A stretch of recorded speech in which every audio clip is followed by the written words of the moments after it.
Yeah, how's it going? Today is 22nd of January, Wednesday, and we are taking a look at some of the government's press releases and what's happening.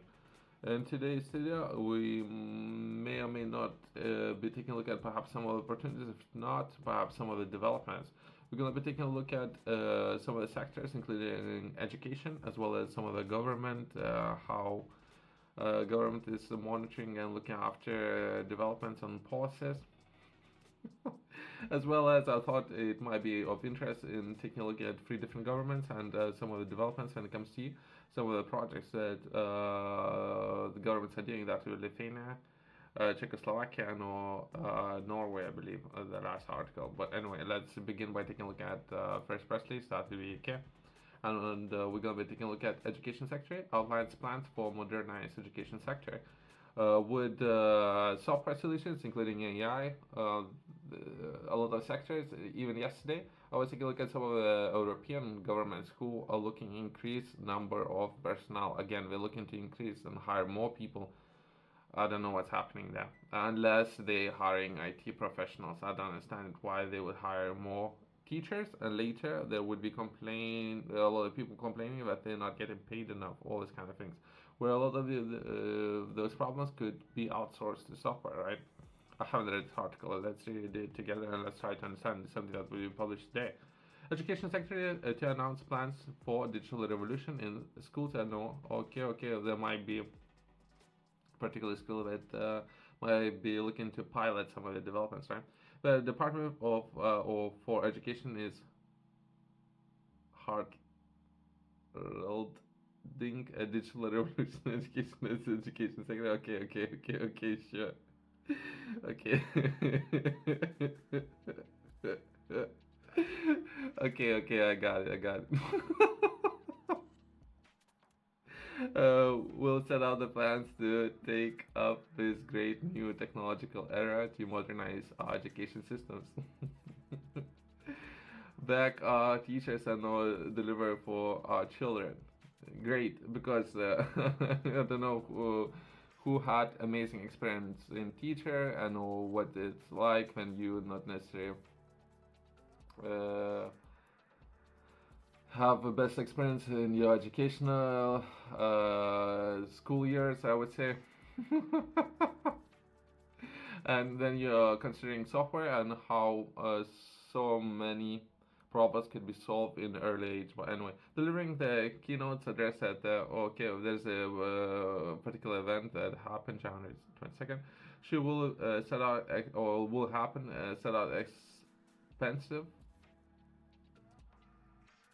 plans to harness technology for transform teaching. I don't know why it needs to be expensive. If people do not know what they're doing with money, it can be very, very expensive.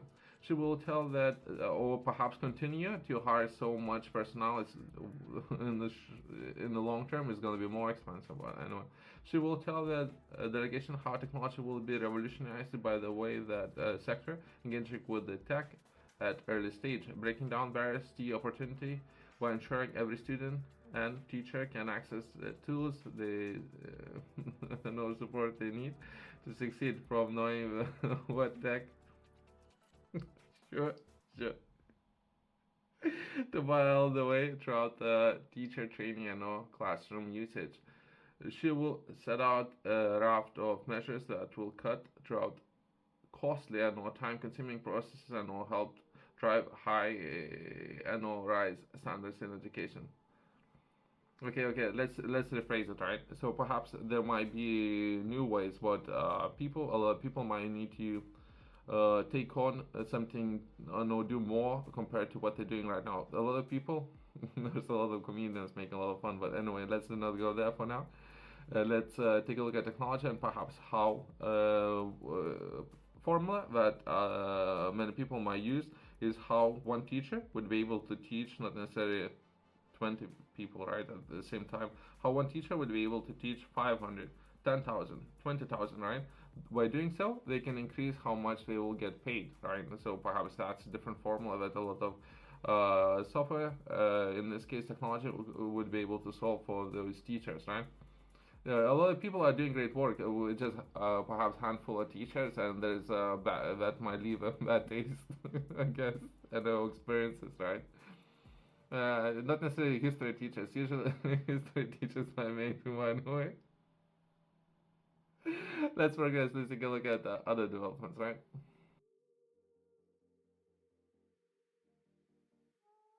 Let's take a look at some of the trends. Something that most likely may or may not be happening, and if we can, let's recognize some of these trends earlier. That would be statistics for foreign students coming to UK in 2024 show notable trend. According to the Higher Education Statistics Agency, in 22-23 academic year, there were 700, let's say 58,000 or so. It's not necessarily this information is most accurate.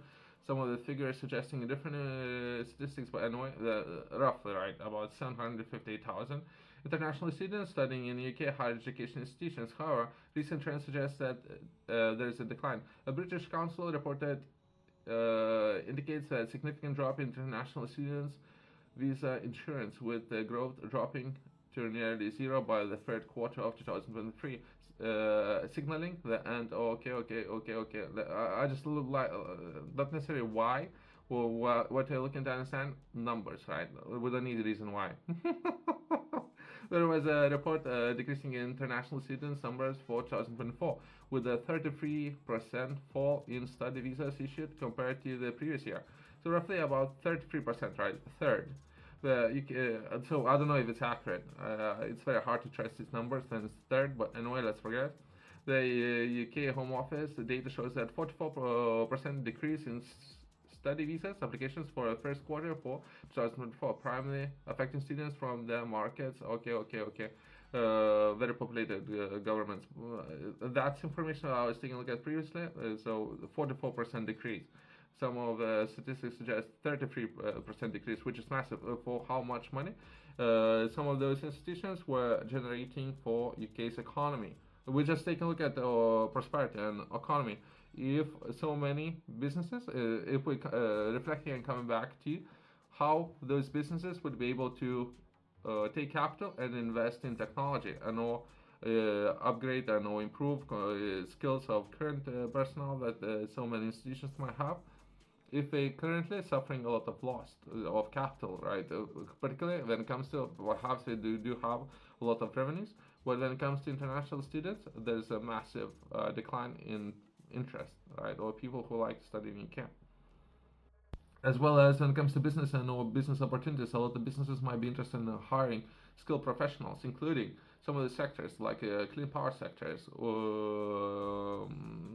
I believe it will be very important when we are taking a look at very strong foundation and how to build strong economy, since energy prices would impact everyone, from food prices to house prices and all heating prices, all these kind of things, right? Uh, let's progress. Support for workers to benefit from thousands of clean power jobs. Regional skilled investment to help workers access thousands of jobs and no skill passports goes live. Okay, skill passports. Okay, great. There might be a new initiative, right? Let's try to understand it. Regional skills investments will help workers access thousands of jobs in UK heartlands and are part of a plan for change to make Britain energy secure with a clean power for 2030. Okay, sharp. Since there isn't a lot of time, but anyway, they might be referring to particular areas. Let's progress without mentioning those. Government delivers long-standing campaign to help oil and gas workers with skill passport to seize clean energy opportunities. Okay. I'll repeat one more time and we're gonna progress. I'm reading all this information for the first time. So the way how we begin reading this article, it's government's press release. Perhaps it's been a long week already for many people, and there might be a lot of people under stress, right? So let's give these people a break. We're taking a look at clean power. Then we're taking a look at clean power. We are potentially now we are gonna be taking a look at oil and gas sector. Okay, sure. perhaps what they may let's maybe we do not understand something properly. Perhaps we thinking about how to produce hydrogen from not necessarily clean power, but how to take oil and gas and produce hydrogen quote unquote clean power. Otherwise, oil and gas is not necessarily clean if they're referring to fracking, right? Workers across the UK will support with the government's back training programs so they can benefit from 1,000 new jobs opportunities in the clean energy sector as part of government's plan for change and no clean energy superpower mission. Okay, they might be referring to particular locations all will benefit in the key growth regions in the clean energy with flourishing offshore wind, nuclear, and also solar industries. So here you go. That's a clean power, right? Offshore wind, it can be clean. There's other issues when it comes to other areas, but anyway, clean. And also solar and all nuclear, right? Local partners will receive funding to identify the skill supports that they need in the areas to deliver clean power by 2030, which will protect houses and business from unstable fossil fuel markets for goods. Okay. It's very. We can unpack it later, but anyway, this is gonna be way too long. Let's progress.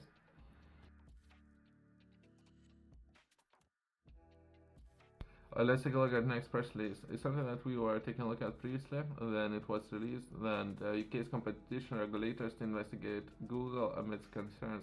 This article is something that we were taking a look at the time. That will be about roughly about I would say 7 days ago or so, and we were taking a look at CMI and some investigations that they may or may not have started.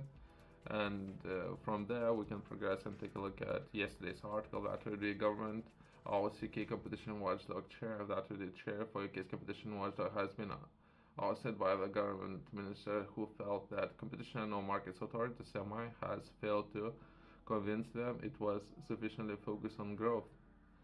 Government sources said that it will, with the councillor and no business secretary at well, okay,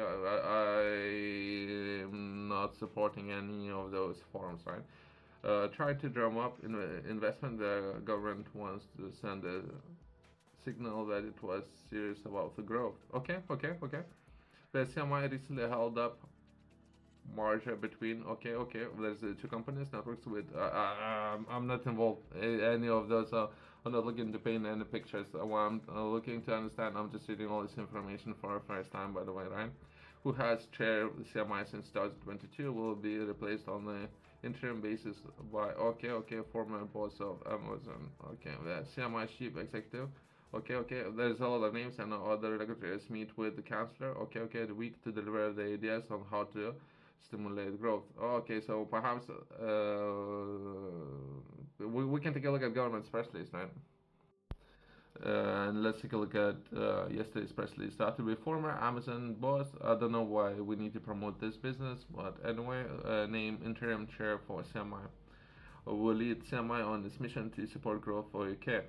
Great. If we can, let's back it up, all the statements, let's back it up by data, then it will be great. Well, other than that, let's try to understand. We won't be delving deeper. Just some of the government's press releases, right?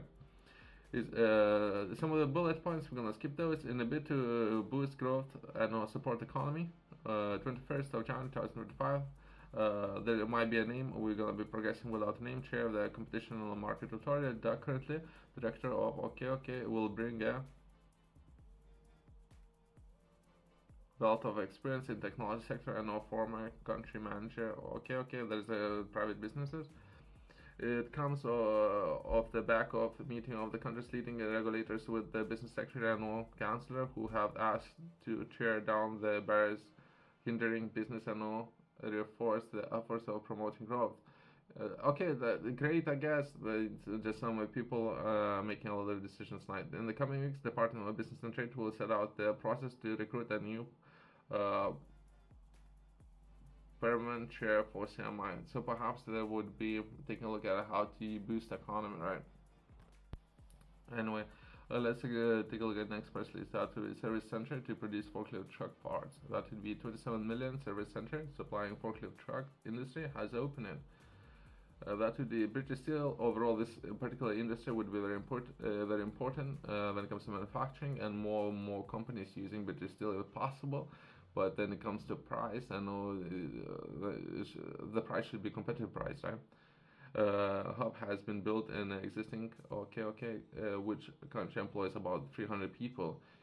It features machinery includes there might be a name of some of the machines. While it will not lead to further jobs and all current time, the company said it will enable them to explore growth opportunities across the globe.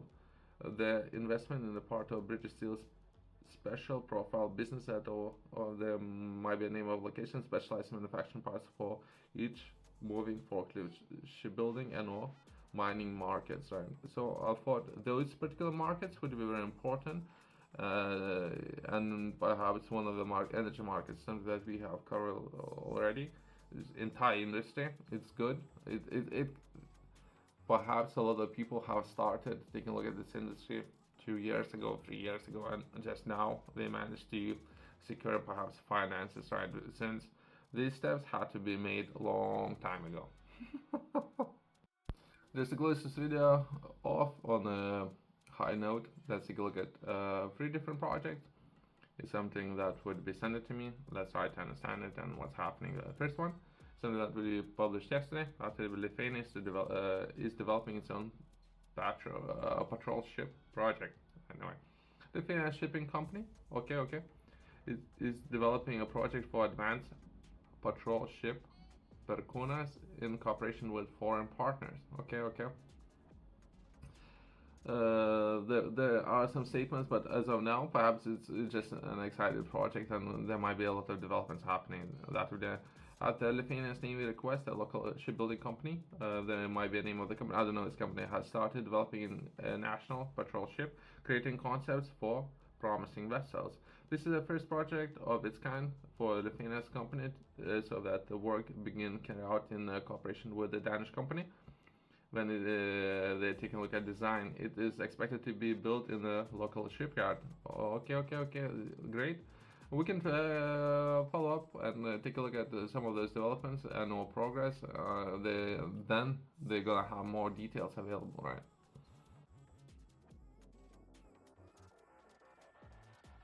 Let's take a look at other announcement. It's something that will be published 3 days ago. That would be Czechoslovak Group launch ammunition production facility in the United States.